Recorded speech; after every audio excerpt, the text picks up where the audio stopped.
You ever looked around your house and just thought, where do I even begin? Maybe every room feels like it's overflowing.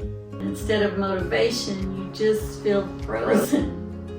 If that's you, you are not alone. Starting decluttering is often the hardest part. So today I want to share some gentle, practical steps with you to get you moving forward, even if it all feels overwhelming right now.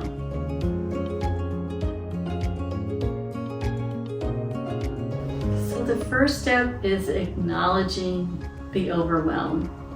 Just be honest. Decluttering can be hard. It's not just about stuff, it's about decisions. And decisions are exhausting when there are hundreds of them. You might be holding on to things just because they remind you of something from the past, or you just simply don't know what to do with it. That is normal. I want you to know it's okay if you've been avoiding this. It doesn't mean you're messy or lazy. It just means you're human. And you're here right now. So it means you're ready to take a step forward. I want you to set your expectations that decluttering is going to take multiple passes.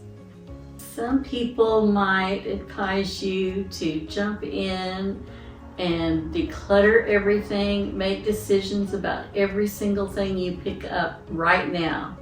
That's not the advice that I'm going to give to you. I prefer that you take a much gentler approach. If you come across an item that has really got you thinking and you just can't decide if I can let this go or maybe I should keep it, don't make that decision right now. Right now, to start, you want to keep the momentum going.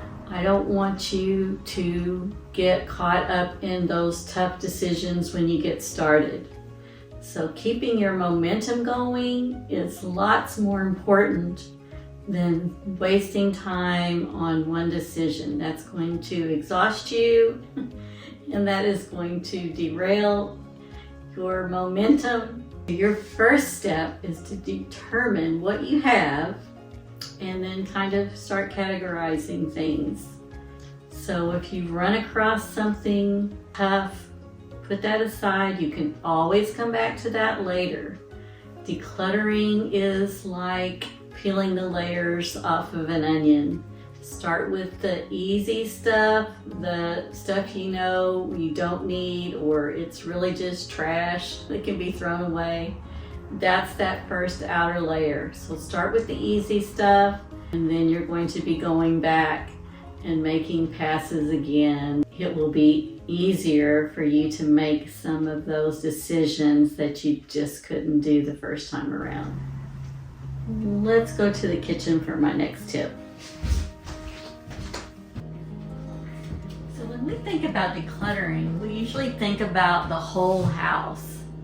The kitchen, the garage, the attic, every closet.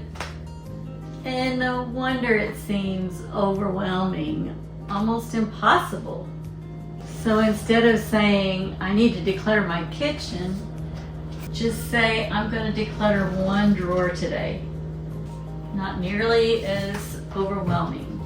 Maybe you just line up 5 or 6 coffee cups and say, okay, let me figure out which ones of these can go and which is truly my favorite. What you're going to find is that success builds momentum. So when you complete that one area, your brain feels a win. And our brains love a win. And that gives you the energy and the momentum to go on to the next thing. So let's talk about the 5-minute rule. I love this one. Just set a timer for 5 minutes. That's it. You don't have to organize the entire room. You just have to do 5 minutes. Maybe that's tossing out expired food from the refrigerator or folding one basket of laundry and letting go of the socks with holes in them. And often you'll find that you'll end up working longer than 5 minutes. But even if you stop at 5 minutes, that is still progress that you have made. It's a way to trick your brain out of the all or nothing mentality. Okay, let's talk a little bit more about starting with the easy stuff first. When you're overwhelmed, don't start with the sentimental things or the tough decisions. Start with the easy wins. Expired medicine, duplicates, old paperwork you know you don't need, clothes with stains that you know you're not going to get out. Getting rid of the obvious clutter lightens the load and builds your confidence. And when you get to the harder items later, you'll have practice making decisions and it won't feel so scary. Create a clear exit plan. Here's something people don't talk about enough. Once you've gathered items to let go of, they need to leave your house quickly. Otherwise, those bags and boxes sit in the corner and the clutter just shifts from one spot to another. Decide ahead of time what you're donating, recycling, giving away, or trashing. Another item is to keep a donation box in your car or a specific place where family knows where it is. I keep this bucket in my hall closet. Every couple of weeks, I sack up the items and take them to the donation center.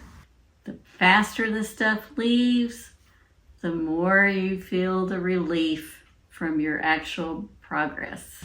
Sometimes the hardest part of decluttering isn't the physical work at all, it's the guilt. Guilt for the money that you spent, for the gifts that you've received that you haven't used, for those things that you're holding on to just in case. I want you to know it's okay to let them go. The money was spent the day you bought that item, and keeping that item does not get your money back. It just keeps you stuck. If someone gave you a gift, the love they have for you isn't tied up with whether or not you keep the gift. And as Marie Kondo would say, you can thank that gift for its purpose and release it. So if you're feeling overwhelmed right now, just start small. 1 drawer, 5 minutes, just the easy stuff. Have a plan for where things go, and most of all, be kind to yourself. Decluttering is not about being perfect. It's about creating a home that feels lighter, calmer, and more supportive for the life that you are living right now. So if this has been helpful to you, I'd love for you to put in the comments, what small step are you going to take first?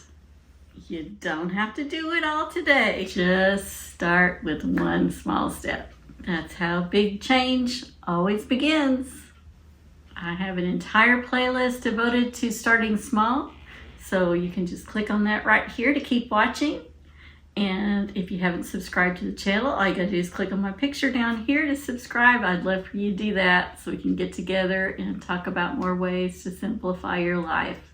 Remember to keep it simple. Leave me a thumbs up if this was helpful, and I will see you in the next video. Bye for now.